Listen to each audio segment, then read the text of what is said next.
Hello guys, आप सभी का आपके अपने यूट्यूब चैनल यस मैथमेटिक पाठशाला में स्वागत करता हूं। अभी जो मैं आपके लिए करा रहा हूं वो यूपी पीजीटी 2005 का क्वेश्चन पेपर सॉल्व करा रहा हूं, जिसका फर्स्ट वीडियो लेक्चर अपलोड हो चुका है, जिसमें क्वेश्चन 1 to 25 क्वेश्चन सॉल्व हो गए हैं। तो जिस किसी ने अभी तक वो लेक्चर नहीं देखा तो प्लीज़ जाके वो देख लीजिएगा। और यहाँ से 26 to 50 क्वेश्चन इस वीडियो लेक्चर्स में कवर करूँगा। तो आइए गाइस देख लेते हैं। और जो भी मेरे चैनल पे नया है वो प्लीज़ मेरे चैनल को सब्सक्राइब कर दें और आगे कंटिन्यू देखें। देखिए फर्स्ट क्वेश्चन क्या लिखा है, 26 जो होगा, if P Q R are in G P, जो आपको पी क्यू आर दे रखा है गाइज वो किस में दे रखा है, जी पी में दे रखा है। एंड आगे बोल रखा है the equation P X square plus 2qx plus R equal to 0 and D X square plus 2e x plus F equal to 0 have a common root. दोनों का मतलब एक रूट जो है वो कॉमन है। Then D upon P E upon Q and F upon R are in, ये किस में होगा। चार ऑप्शन है आपके, A P, G P, H P and none of these. ठीक है गाइज, तो देख लेते हैं क्या है इसमें लिखा हुआ है। तो एक कॉमन रूट था, तो इसका कोई भी कॉमन रूट गाइज हम क्या ले लेते हैं, अल्फा मान लेते हैं कि इसका क्या है वो कॉमन रूट है। ठीक है guys, alpha is the common root. जब अल्फा हमारा कॉमन रूट हो गया तो वो दोनों को सेटिस्फाई करेगा, तो दोनों x की जगह क्या लगा लीजिए गाइज, अल्फा लगा लिया। फर्स्ट इक्वेशन में भी और सेकंड इक्वेशन में भी क्या लगा लिया, अल्फा लगा लिया। अब ये गाइज हमें पहले से ही पता था कि पी क्यू आर क्वेश्चन में दिया था, जीपी में है तो आपको पता फर्स्ट सेकंड वाले का स्क्वायर फर्स्ट और लास्ट की मल्टीप्लाई के इक्वल होता है। सेम कंडीशन सेकंड इक्वेशन भी सेटिस्फाई कर रही थी, तो यहाँ से डी ई और एफ बी किस में हो जाएंगे, जीपी में हो जाएंगे। तो ये कंडीशन भी E square equal to D F भी जीपी में होगा, तो ये कंडीशन सेटिस्फाई हो जाएगी। तो गाइज क्या करो, सेकंड इक्वेशन को फर्स्ट इक्वेशन से डिवाइड कर दीजिए। सेकंड इक्वेशन को फर्स्ट इक्वेशन से क्या करेंगे गाइज, डिवाइड कर देंगे। जब डिवाइड करेंगे तो गाइज यहाँ से आप देख रहे हो E upon Q, E D upon P and R upon P, तो ये बीच वाला जो टर्म है उसका स्क्वायर फर्स्ट और लास्ट के मल्टीपल के इक्वल हो गया। अर्थात ये जो डी अपॉन पी है, ई अपॉन क्यू है, आर अपॉन एफ है, वो भी किस में हो जाएगा, जीपी में हो जाएगा। और ये इसका करेक्ट आंसर हो जाएगा। नेक्स्ट क्वेश्चन देख लीजिए guys, if the equation a upon x minus a plus b upon x minus b equal to 1 has two roots equal in magnitude, मतलब इसके दोनों रूट्स इक्वल हैं बट किस में, मैग्नीट्यूड में। ठीक है, बट अपोजिट साइन, जैसे अगर एक अल्फा है तो दूसरा कितना हो जाएगा, minus alpha. Then the value of a plus B is, तो गाइज a प्लस बी आपसे पूछा गया है, हिंदी वाले हिंदी भी देख सकते हैं। ठीक है गाइज, अब वो हिंदी को उससे पढ़ लीजिए। और चार ऑप्शन है, 0 1 -1 एंड नन ऑफ दीज। तो गाइज इसमें सबसे पहले इस इक्वेशन को सॉल्व करेंगे। सॉल्व करने पे इनका एलसीएम लेके सॉल्व कर लेना, इतना तो गाइज सभी सॉल्व कर ही लेंगे। इसका एलसीएम लिया, एलसीएम लेने पे ये इक्वेशन बन गई। और ये कैसी इक्वेशन है गाइज, क्वाड्रेटिक इक्वेशन है। क्वाड्रेटिक इक्वेशन के कितने रूट्स होंगे, 2, और वो दोनों क्या है, इक्वल है। व्हाट साइन क्या है, अपोजिट है। आगे देख लीजिए गाइज, मान लिया कि वो दोनों रूट्स, एक अल्फा है दूसरा कितना, माइनस अल्फा है। तो सम ऑफ रूट्स क्या होता है, माइनस एक्स का कोपिसेंट अपॉन एक्स स्क्वायर का कोपिसेंट, और एक्स का कोपिसेंट नेगेटिव में था तो यहाँ पॉजिटिव हो गया, अपॉन में 1, तो ए प्लस बी। और देखो अल्फा माइनस अल्फा कट के क्या हो जाएगा, 0 2 0 हो नहीं सकता, तो A plus B equal to 0, अर्थात A plus B equal to 0। This is the correct answer. Next question देख लीजिए, if the roots of the equation A X square plus B X plus C equal to 0 are of the form k plus 1 upon k and k plus 2 upon k plus 1, then the value of a plus b plus c का whole square is किसके equal होगा। Guys देख लीजिए, एक समीकरण दे रखा है जिसके मूल ये दोनों दे रखे हैं, तो a plus B plus C का होल स्क्वायर किसके इक्वल होगा। ये चार ऑप्शन है गाइज, देख लेते हैं।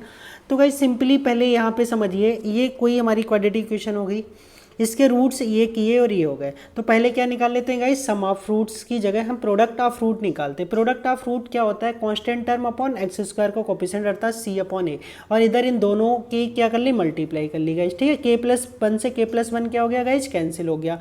तो यहाँ से के प्लस 2 अपॉन के कितना आ गया, सी अपॉन ए आ गया गाइज। इसको अलग अलग डिवाइड कर दिए, के नीचे अगर हम के करेंगे तो 1 आ जाएगा, और 2 अपॉन के प्लस सी अपॉन ए, यहाँ से के निकाल लिया गाइज। तो के क्या निकल के आ गया गाइज, 2a अपॉन सी माइनस ए, क्रॉस मल्टीप्लाई से इसको सॉल्व कर लेंगे। तो अभी क्या निकल के आ गया गाइज, हमें क्या चाहिए था, a plus B plus C का होल स्क्वायर चाहिए था गाइज। तो क्या करना है, क्या है यहाँ पे, जो गाइज k प्लस 1 है इसको उल्टा कर दीजिए। ठीक है गाइज, क्या कर दिया, इसको उल्टा कर दिया। अब 1 रूट इच ये है, ठीक है, तो इसको k प्लस 1 को k प्लस 1 लिखा, सॉरी गाइज, ये k प्लस 1 एक जो रूट था इसमें k की वैल्यू लगा ली। k की वैल्यू अभी निकाली थी जो c अपॉन 2a अपॉन सी माइनस ए। तो इसको जब सॉल्व करोगे तो पहला रूट ये आ चुका है गाइज। अब इसको क्या करिए, ये इक्वेशन को सेटिस्फाई करेगा क्योंकि ये इसका रूट्स है, तो x की जगह ये वैल्यू लगा दीजिए। तो x की जगह जब ये वैल्यू लगाई गई तो आप देख रहे हैं यहाँ पे लगाने के बाद ये जो कंडीशन आ रही है, ठीक है गाइज, तो क्या हो चुका है गाइज, ये बन चुका है whole square a plus B plus C का, और बचा हुआ सब दूसरी साइड में पहुंचा दीजिए, तो a plus B plus C का whole square B square minus 4ac के इक्वल आ जाएगा। ठीक है गाइज, नेक्स्ट क्वेश्चन देख लीजिए, लिखा है one of the root of the equation 3x square plus px plus 3 equal to 0, p greater than equal to 0 is the square of the other then p is equal to। तो guys एक समीकरण दे रखा है जिसमें p क्या है, 0 से बड़ा है, एक मूल दूसरे मूल का वर्ग है, अगर एक अल्फा है तो दूसरा अल्फा स्क्वायर हो जाएगा, तो p की वैल्यू क्या होगी। तो गाइस वही सिंपली जो कंडीशन दे रखी थी वो नोट कर ली। अब एक मूल अगर अल्फा है तो दूसरा कितना हो गया, अल्फा स्क्वायर, इनका सम करेंगे, सम क्या होता है माइनस एक्स का कोफिशिएंट अपॉन एक्स स्क्वायर का कोफिशिएंट, तो माइनस पी अपॉन 3, इनका प्रोडक्ट कर लिया, तो प्रोडक्ट कितना आ गया, अल्फा क्यूब इक्वल टू 1, अर्थात अल्फा कितना आ गया गाइज 1, तो 1 का स्क्वायर कितना हो जाएगा 1 हो जाएगा, और 1 प्लस 1, तो पी यहाँ से कितना आ जाएगा गाइज 2 आ जाएगा। ठीक है गाइज, यहाँ से देख लीजिए, और ये अपॉन में कितना था 3 था, तो गाइज यहाँ से क्या हो जाएगा, अब ये वैल्यू आप यहाँ से सॉल्व करके देख लीजिए, तो अल्फा प्लस अल्फा स्क्वायर किसके इक्वल आ जाएगा गाइज, ये -1 के इक्वल आ जाएगा। आपने क्यूब रूट ऑफ यूनिटी पढ़ा होगा, क्यूब रूट ऑफ यूनिटी में जैसे आपका ओमेगा क्यूब क्या होता है गाइज 1 होता है, और दूसरी condition 1 plus omega square equal to क्या होता है गाइज 0 होता है। तो यहाँ से 1 plus omega square equal to कितना हो जाएगा -1, तो यहीं पे alpha plus alpha square equal to कितना हो जाएगा -1 हो जाएगा, तो -1 और ये कितना आ जाएगा 3 से करेंगे तो -3, माइनस से माइनस कैंसिल हो जाएगा, तो p इक्वल टू आपका 3 आ जाएगा, और 3 आपका करेक्ट आंसर हो जाएगा। नेक्स्ट क्वेश्चन देख लीजिए, यहाँ पे लिखा हुआ है the equation √x + 1 minus √x - 1 equal to √4x - 1 has, मतलब नो सोल्यूशन रखता है, यूनिक सोल्यूशन रखता है, 1 सोल्यूशन रखता है, या मोर देन 2 सोल्यूशन रखता है। तो गाइस इसको सिंपली सॉल्व कर लेना है। क्या करना है, इन दोनों की स्क्वायरिंग कर लीजिए, बोथ साइड में स्क्वायरिंग करने पर LHS में a - b का होल स्क्वायर बन जाएगा, और इस साइड में रूट हट जाएगा। अब क्या करना है गाइज, जो रूट वाला टर्म है उसको एक साइड ले जाइए, बचा हुआ सब एक साइड ले आइए, ठीक है, तो रूट वाले को दूसरी साइड में ले जा रहे हैं। अब गाइज करना क्या है, यहाँ पे जो चल रहा है उसको देख लीजिए, सिंपली अगेन स्क्वायरिंग कर देंगे इसका, अगेन स्क्वायरिंग करने के बाद तो गाइज ये बन जाएगा, और यहाँ से सिंपली सॉल्व होके आ रहा है ये, ठीक है, और यहाँ से 4x स्क्वायर से 4x कैंसिल हो जाएगा, माइनस का 4x इक्वल टू -5 हो जाएगा, माइनस से माइनस कट जाएगा, और x equal to 5/4, only 1 solution ही निकल के आया है। Next question 31, sum to infinity of the series, इस सीरीज का इन्फिनिट तक का सम निकालना है गाइज, 1/7, 2/7 स्क्वायर, 1/7 क्यूब। तो गाइज करिए क्या, 1 वाले अलग कर लीजिए और 2 वाले अलग कर लीजिए, 2 सीरीजें बना लेते हैं गाइज, एक ये और एक ये।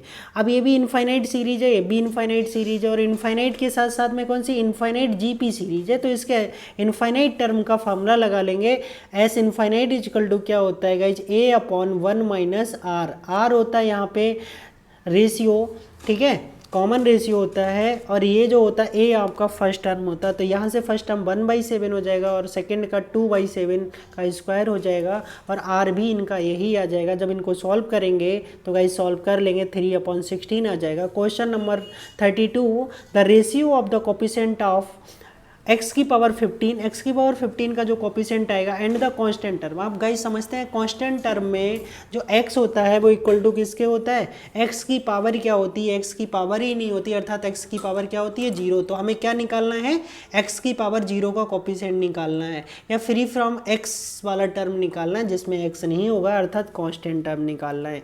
तो गाइज इसमें पहले 15 वाला निकाल लेते हैं, ये आपका गाइज जनरल फार्मूला होता है, इसमें 15 वाला निकालना तो 15 लगा लेंगे, 15 CR हो जाएगा, जो फर्स्ट टर्म होता है उनमें क्या होता है 15 -r इनका हो जाएगा, जो लोअर पावर होती है वो सेकेंड वाले के आ जाता है, 2/x की पावर r आ जाता है। तो गाइज यहाँ पे x को इकट्ठा कर लीजिए, फर्स्ट में गाइज आपका x आ जाएगा इस वाले टर्म से x की पावर 30 - 2r, और एक नीचे से ऊपर जाएगा वो भी -r हो जाएगा, तो x की पावर हो जाएगा 30 - 3r, और 2 अलग कर लिए, 2 की पावर r, और ये तो ये जो गाइज आया ये हमें किसके इक्वल करना, 15 के इक्वल करना था, 30 माइनस 3r इक्वल टू कितना हो जाएगा 15 हो जाएगा। तो r इक्वल टू कितना आ गया गाइज 10 आ गया। अगला वाला गाइज क्या निकालना है, x की पावर 0 को कोफिशिएंट निकालना है। तो x की पावर 0 को कोफिशिएंट गाइज क्या होगा, तो उस वाले में गाइज आपको क्या करना है, x की पावर 0। तो x की पावर 0 कब होगा, इसी को हम एक बार x की पावर किसके इक्वल कर देंगे, 0 के इक्वल कर देंगे, बाकी तो सेम रहेगा। तो x की पावर 0 के इक्वल करा तो यहाँ से r इक्वल टू 10 आ गया। जब 15 के इक्वल किया था तो 5 आ गया था। बस r की वैल्यू आपको चेंज करनी, बाकी ये जो होगा कट कटा के कितना आ जाएगा 1/32 आ जाएगा। बाकी तो सॉल्व कर ही लेंगे आप गाइज, ठीक है। 15c5 और 15c10 दोनों सेम होते तो इसलिए कैंसिल हो जाएंगे। ऊपर 2 की पावर 5 है, नीचे 2 की पावर 10 है, तो नीचे आ जाएगा 2 की power 5 equal to 32। Next question देख लीजिए guys, if d equal to X plus lambda X और ये दे रखा है इज इक्वल टू, तो इसकी वैल्यू क्या होगी गाइज, सिंपली इसको सॉल्व कर लेना है, कुछ नहीं करना। तो क्या करो गाइज, c1 माइनस c2 कर दीजिए और c2 माइनस c3 कर दीजिए, इसको c2 में लिख दीजिए। तो गाइज जो बचा है उसको सिंपली एक्सपेंड कर दीजिए और आपका आंसर आ जाएगा। नेक्स्ट क्वेश्चन गाइज बहुत ही आसान है, 34 क्वेश्चन लिखा है जिसमें a दिया है और 19 a इनवर्स पूछा है। गाइज 2 क्रॉस 2 का इनवर्स निकालना बहुत ही आसान होता है।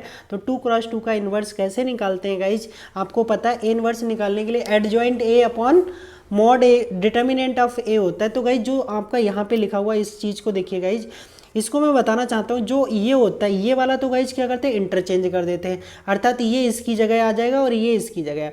बट इन वालों में सिर्फ क्या लगा देते हैं, माइनस लगा देते हैं गाइज। तो ये एडजॉइंट ए निकल जाता है और इसका मॉड निकाल लेंगे। तो मॉड निकालने पर देख लीजिए गाइज ये कितना हो जाएगा, पहले इसका कर लेंगे तो इसका कितना 15 और माइनस कितना हो जाएगा 4, तो ये हो गया -4 और प्लस का 15, ठीक है। माइनस का 15 तो कितना हो गया, डिटर्मिनेंट हो गया माइनस का 19 और अंदर से माइनस कॉमन कर लेंगे तब भी ये हो जाएगा प्लस। अब गाइस देख लीजिए बहुत ही आसान वे में देख लीजिए, ये जो इसका एडजॉइंट निकाल लिया, -2 +2 इंटरचेंज कर दिया, इन दोनों पे माइनस लगा दिया और डिटर्मिनेंट कितना आया था माइनस का 19, क्योंकि -4 -15 कितना हो गया, डिटर्मिनेंट -19 हो गया, ठीक है गाइज। अब यहाँ पे देख लिया ये वही, तो जैसे इसका माइनस कॉमन करेंगे तो ये वही आ जाएगा जो a था।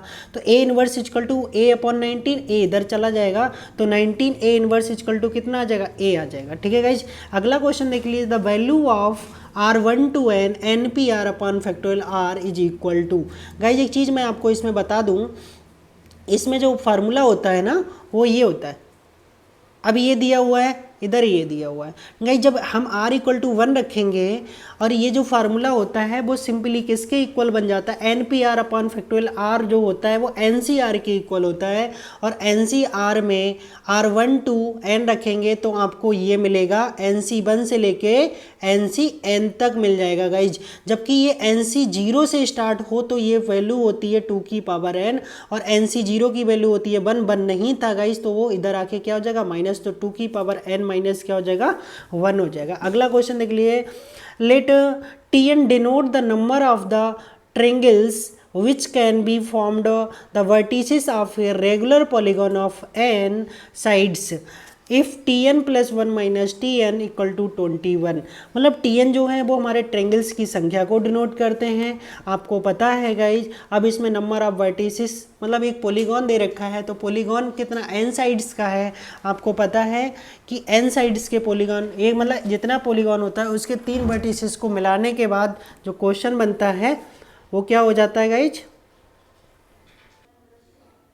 देख लीजिए गाइज। आपको पता है जितने भी अगर साइड्स का पॉलीगॉन होता है उसमें से कम 3 वर्टिसेस को लेने पर, जब हम 3 वर्टिसेस लेंगे तभी नंबर ऑफ ट्रायंगल्स की संख्या निकल सकती है, ठीक है। तो 3 वर्टिसेस आपको लेना कंपलसरी है। तो एक n+1 है जिसमें ट्रायंगल्स हैं, ठीक है गाइज, कितने n+1। तो n+1 ट्रायंगल्स में इसको इस तरह से फॉर्मूला बना लेंगे, ठीक है। n पॉलीगॉन्स में नंबर ऑफ ट्रायंगल्स NC3 होते हैं। अब यहाँ पे n+1 है तो n+1C3 और ये, अब इन दोनों का आंसर कितना दे रखा था गाइज, 21 दे रखा था। अब सिंपली इनको सॉल्व करना है। अब सॉल्व करना गाइज तो हमको कैलकुलेशन खुद ही कर लेनी चाहिए, इतना आसान है। n+1C3 और n अपॉन NC3, सिंपली आप गाइज इसको सॉल्व कर लीजिएगा और सॉल्व करने पर जो आंसर आएगा वही इसका आंसर हो जाएगा। नेक्स्ट क्वेश्चन देख लीजिए गाइज, द रिमाइंडर ऑब्टेन्ड। ये गाइज बहुत ही इंपॉर्टेंट क्वेश्चन है।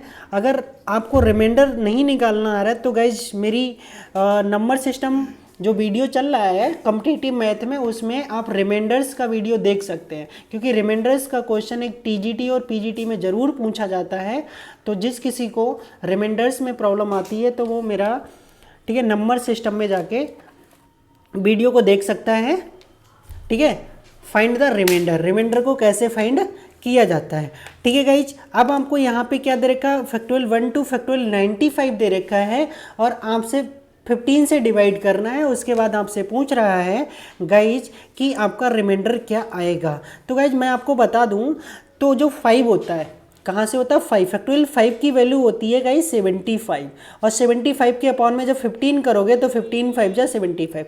तो फैक्टोरियल जब 5 15 से कट गया तो फैक्टोरियल 5 6 में भी होगा, 7 में भी होगा, अर्थात आगे जितने भी नंबर होंगे उन सभी में फैक्टोरियल 5 एग्जिस्ट करेगा। तो इसलिए आगे के सारे नंबर्स का रिमाइंडर कितना हो जाएगा, 0 हो जाएगा। जो बच्चा 1 से लेके 4 तक, और 1 से लेके 4 तक सारे नंबर्स ऐड कर लीजिए तो 1 से 4 तक का सम जो हो जाएगा गाइज वो 33 हो जाएगा। और 33 को जब 15 से डिवाइड करोगे तो रिमाइंडर आपका 3 आ जाएगा। नेक्स्ट क्वेश्चन देख लीजिए गाइज। नेक्स्ट क्वेश्चन में लिखा है if the total number of words which can be formed out of the letters A B C D E F taken, ठीक है, 3 togethers each words containing at least 1 vowel, मतलब इन words में कम से कम एक बाउल आना जरूरी है। तो लिखा है ठीक है guys, total number of words that can be formed out of the letters A B C D, मतलब 6 लेटर्स में से 3 लेटर्स आपको लेना ही लेना है। पहले कितने चुनने हैं गाइस, 6 में से 3 चुनने हैं। ओके गाइस, अब आपके नंबर ऑफ बाउल्स कितने हैं गाइस, 2 हैं। तो नंबर ऑफ बाउल्स कितने हैं, 2। अब 2 बाउल्स हो गए, उनको निकाल देंगे तो 4C3 बचा। ठीक है, words without bowls, words without bowls कितने हो जाएंगे गाइस, जिसमें एक भी बाउल्स नहीं होगा, चारों व्यंजन लेके मतलब चारों कॉन्सोनेंट लेके हम क्या करें, एक 3 का वर्ड बना दें तो वो माइनस कर देते। तो टोटल वर्डों में से हमने वो वर्ड माइनस कर दिए जिसमें एक भी कॉन्सोनेंट नहीं होगा, तो वही वर्ड बचेंगे जिनमें कम से कम एक कॉन्सोनेंट जरूर होगा। ठीक है गाइस, 6p3 - 4p3 = 96 क्वेश्चन को सॉल्व कर लेंगे। अब गाइस आपको आ गया ए पॉलीगॉन हैज 44 डायगोनल्स। ये गाइस ट्रायंगल्स का और डायगोनल्स का क्वेश्चन बहुत ही इंपॉर्टेंट है टीजीटी और पीजीटी दोनों के लिए। तो a polygon has 44 diagonals then the numbers of its side is, एक पॉलीगॉन मतलब एक बहुभुज के पास 44 विकर्ण हैं तो उसमें भुजाओं की संख्या कितनी होगी। गाइज मैं आपको बता दूं, आपके जो डायगोनल्स होते हैं, डायगोनल्स की संख्या NC2 - n होती है, NC2 - n होती है, इसको ध्यान रखिए। NC2 - n = 44 है। इसको सॉल्व करेंगे तो कितना आ जाएगा गाइज, NC2 सभी सॉल्व कर लेंगे तो NC2 - n = 44, इसको सॉल्व करेंगे तो n = 11 आ जाएगा और यही इसका करेक्ट आंसर होगा। इफ़ 1 + 2x + 3x² की होल पावर 10 दे रखा है और इक्वल टू ये दे रखा है। ठीक है गाइज, इक्वल में आपको ये गिवन है। तो आपसे पूछा गया है then the value a1 = to, तो a1 आपका क्या होगा, अर्थात x का जो कोफिशिएंट है वही a1 होगा। तो x का कोफिशिएंट क्या होगा गाइज, यहाँ से देख लेते हैं। इसको हम स्टार्ट करेंगे 10C0, फर्स्ट नंबर x ले लेते हैं और दूसरा नंबर हम अदर ले लेते हैं। जैसे x + a का खोलते हैं या 1 + x का खोलते हैं तो दूसरा नंबर पूरा x और पहला नंबर आपका ले लिया 1। तो इसी तरह से खोलते रहिए। अब खोलेंगे तो पहले में x मिलेगा, दूसरे में भी x मिलेगा और कहीं x मिलेगा गाइज, सिर्फ पहले में ही x मिलेगा क्योंकि पावर कितनी है गाइज, आपकी पावर है आपकी 0, तो यहाँ कोई भी x नहीं मिलेगा। जो x मिलेगा वो आपको सिर्फ सेकेंड टर्म में मिलेगा जिसमें पावर आपका कितना दे रखा है गाइज, 1 दे रखा है। यहाँ से सिर्फ आपको x का कोफिशिएंट मिलेगा। तो x का कोफिशिएंट क्या होगा, एक तो 2x के साथ लगा 2 और 10C1, यही आपका आ जाएगा 2 10C1, 10C1 होता है 10 और 2 से मल्टीप्लाई करेंगे तो आ जाएगा 20। 41 क्वेश्चन देख लिए। Let Z1 Z2 Z3 are the vertices of the triangle having its circumcenter at the origin if z is the coordinate of its orthocenter then, यहाँ पे सिंपली रखा है आपके लिए एक परिवृत्त का केंद्र है और जो z है उसके ठीक है आयतीय वृत्त का केंद्र हो गया। ठीक है गाइज, तो सिंपली इसमें कौन सा है गाइज मैं आपको बता दूं, इसका आंसर फर्स्ट करेक्ट होगा और वो कैसे होगा वो मैं अभी बता देता हूँ। ये बहुत ही इंपॉर्टेंट क्वेश्चन है गाइज। ठीक है गाइज, आगे देख लीजिए। नेक्स्ट क्वेश्चन इसका आंसर कैसे करेंगे, तो ये इसका क्या हो गया गाइज, इसमें हमेशा जो गैप होता है वो 2:1 का होता है। ठीक है, तो ये जेड ये सेंटर हो गया, ओरिजिन हो गया और ये Z0 हो गया। ये आर्थो सेंटर हो गया और ये सरकम सेंटर हो गया गाइस, ठीक है, मान लिया। अब आपको पता है जो होता है ये कहाँ होता है, इसके सेंटर पे होता है। तो सेंटर कैसे निकालते हैं इसका, किसी भी ट्रायंगल का, Z1 प्लस Z2 प्लस, जिसे सेंट्रॉइड बोलते हैं, Z1 plus Z2 plus Z3/3 हो जाएगा गाइस, ठीक है। अब जो Z0 तो ये हो गया गाइस, अब इसको रेशियो में डिवाइड कर दो। तो गाइस ये कितने रेशियो में है, 2 रेशियो में है। तो आपको पता है जो ये वाला रेशियो होता है, दूर वाला ये पास वाले के पास, ये दूर वाले के साथ जाएगा। तो 1 × Z और 2 इसके साथ आ जाएगा, किसके साथ गए, 0 के साथ, अपॉन में 1 + 2 आ जाएगा। तो इसका सॉल्व कर लीजिए, 3 से 3 कैंसिल हो जाएगा, जो माइनस का Z वो इधर आके प्लस का Z हो जाएगा, और यही इसका करेक्ट आंसर हो जाएगा।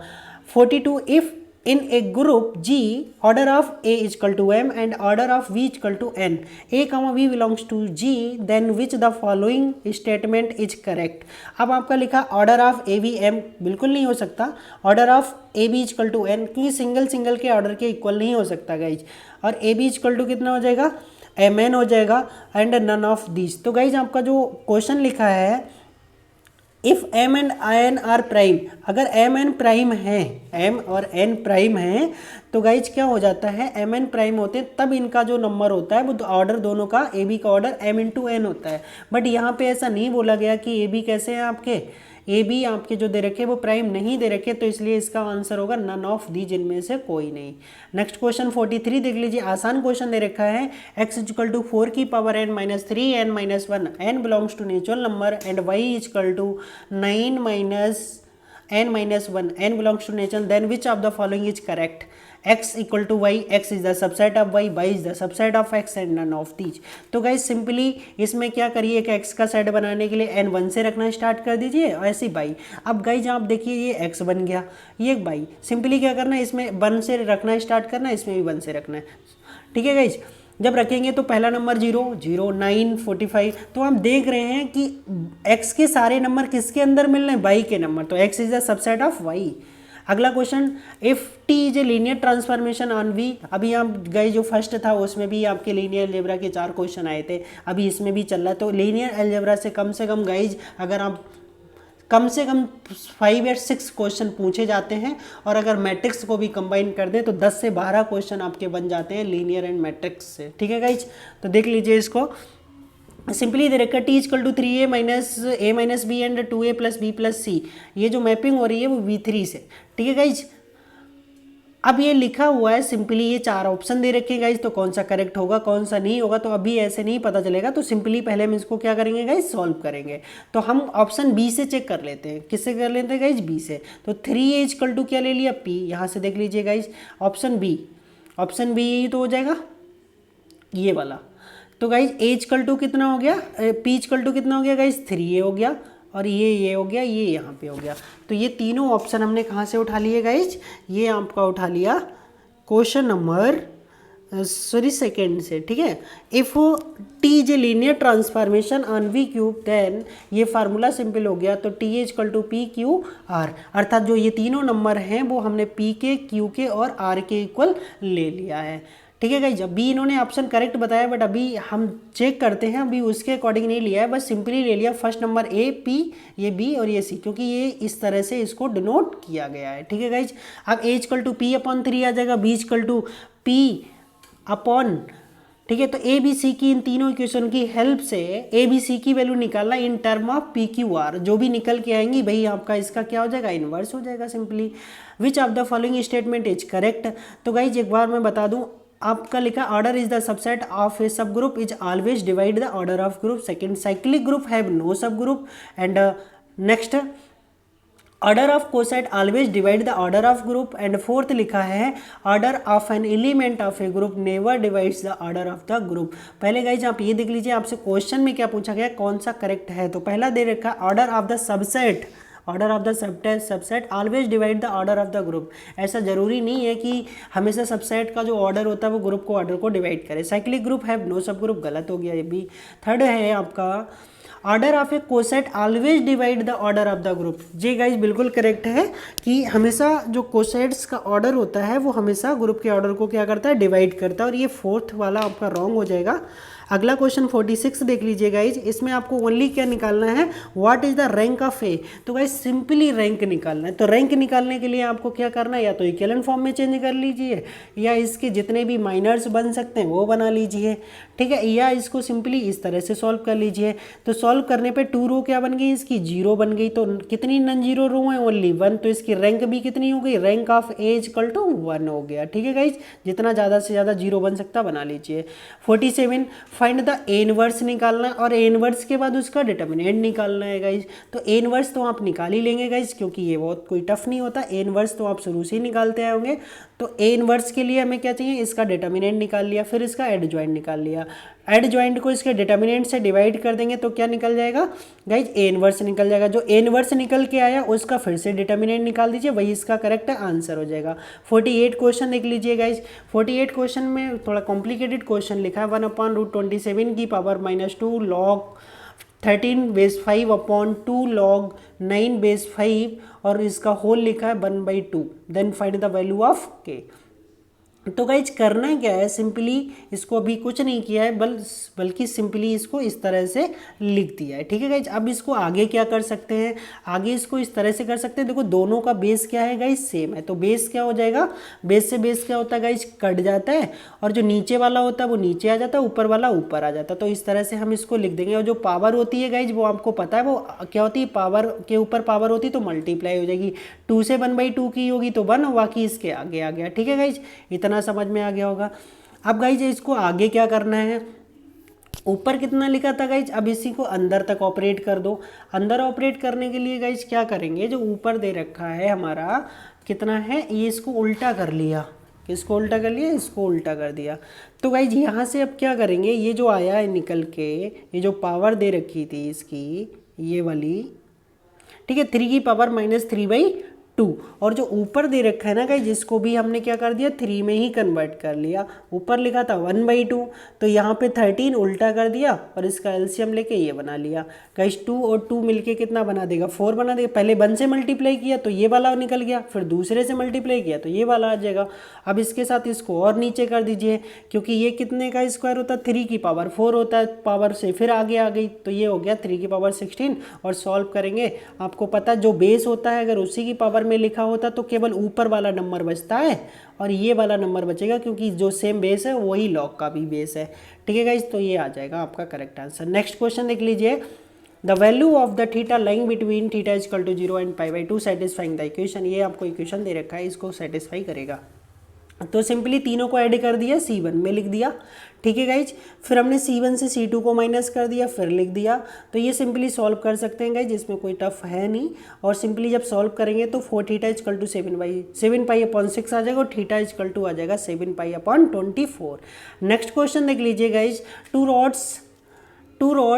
two equal rods have the weight W and each length 2a are attached to the each other with free joint and are placed symmetrically on a fixed smooth sphere of radius r, ठीक है। if the inclination of each rod with a horizontal is theta then, guys मैं आपको इसका answer बता देता हूँ जब मैं आपके लिए वर्क एंड टाइम, ठीक है, सॉरी वर्चुअल वर्क आपको जब चैप्टर कराऊंगा, ठीक है। ये बेसिक सेकेंड ईयर का टॉपिक है और ये बहुत ही इंपॉर्टेंट है। इसका ऑप्शन आपका सी करेक्ट हो जाएगा। इसका सोल्यूशन दिया है बट अभी गाइज इससे आसानी से समझ में नहीं आएगा। रॉड के लिए अलग लगता है, थ्रस्ट के लिए अलग लगता है, तो ये सारी कंडीशंस जो होती हैं वो आपको पूरा चैप्टर जब पढ़ेंगे तो आपको अच्छे से समझ में आएगा, और ये चैप्टर मैं आपको जल्दी ही पढ़ा दूंगा, ठीक है गाइज। तो ये इसका ऑप्शन नंबर सी करेक्ट हो जाएगा। बट ये क्वेश्चन इंपॉर्टेंट है, r × 10 की power cube theta plus r tan theta equal to a। तो गाइज ये सी ऑप्शन इसका क्या हो जाएगा, करेक्ट हो जाएगा। गाइज अगर आपको वीडियो अच्छा लगा तो प्लीज़ चैनल को सब्सक्राइब करें, शेयर करें, लाइक करें, कमेंट करें।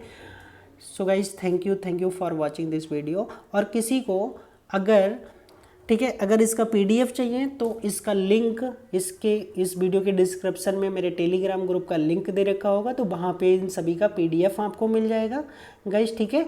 और आपके लिए, ठीक है, व्हाट्सएप ग्रुप में भी आप जुड़ सकते हो। इसके नीचे सभी का क्या दे रखा है गाइज, लिंक दे रखा है। So guys thank you for watching this video.